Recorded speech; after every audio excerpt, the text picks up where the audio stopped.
Hi, this is Jamey with Stonemeyer Games, and if you grew up in the 90s, you might recognize this game. One of my favorite games when I was growing up as a kid was Scotland Yard.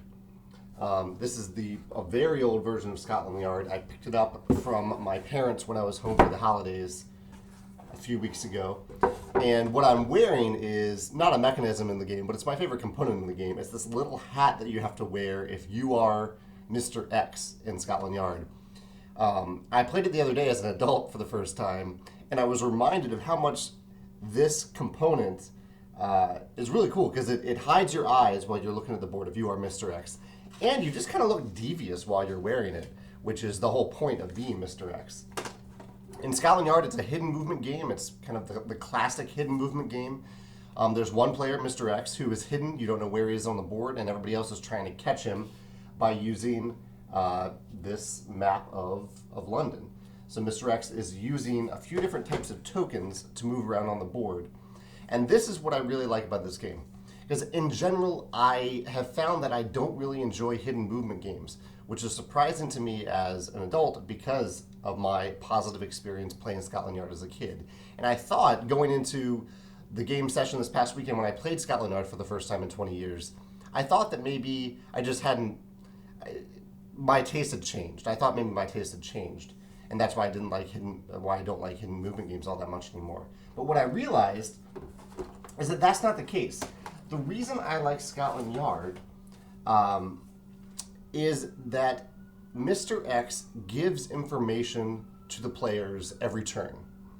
And this is pretty big. In many hidden movement games, you don't really get any information until key points in the game where something happens where the players stumble upon the guy that they're looking for. Sometimes there are other reveals, but usually it's only prompted by the players. And this is okay. I mean, it's a good simulation, but in game form, I don't like to stumble around in the dark. I like to have some information. And so in Scotland Yard, Mr. X, every turn, will take this little board. Remember, this is the classic version. I don't know what the newer version of Scotland Yard looks like. And they write a number up here. They write their destination. So there are all these numbers on the board. They're writing one of those numbers down here. And then they're covered, and no one can see that. They're hiding this. And then they cover it with one of four different tokens. They either cover it with a taxi token, a bus token, or an underground token, or another one that I'll get to in a moment. And these two tokens are communicating to the players who have no idea where Mr. X started on the board. They're communicating the routes that he's moving along to. So like, if Mr. X is here, or if the players think Mr. X is here, and Mr. X suddenly plays a green token, then they know that he's not actually here, because there's no green here. If you play a green token, the bus token, you know that Mr. X is moving along a green route from start to finish. So here's a green route right here, that's the start, and then the finish is up here. Or there's another finish over here. Where's the other one? All the way up here. You can move all the way up there. So you have this information about how Mr. X is moving, and the different types of tickets, these are called tickets, relay that information to the players. The last ticket is really cool for Mr. X, is the black ticket. This gives no information to the other players about which type of route he's moving along. You don't know if it's a bus, an underground, or a taxi.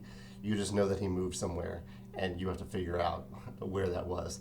So there are key points in the game, even early on in the game, where Mr. X has to reveal his location. So he's putting a ticket, putting a ticket, and he has to reveal his location here. So even very early on in the game, the players know exactly where Mr. X is, and then he disappears again, and he doesn't show up again until here.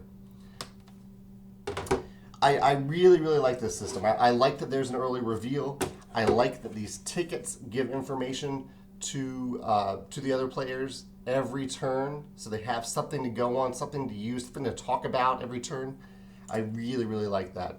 And I guess I played Mr. X the other day, and I had a good time playing him, but I am also really excited to play as one of the players with no information or little information, which really surprised me because of how I generally feel about hidden movement games. So I'd love to, if you've played Scotland Yard, I'd love to hear your thoughts on your favorite mechanism in the game. And if you just have a hidden movement game that you really enjoy and you'd like to share your favorite mechanism in that game, I'd love to hear that as well. Thanks.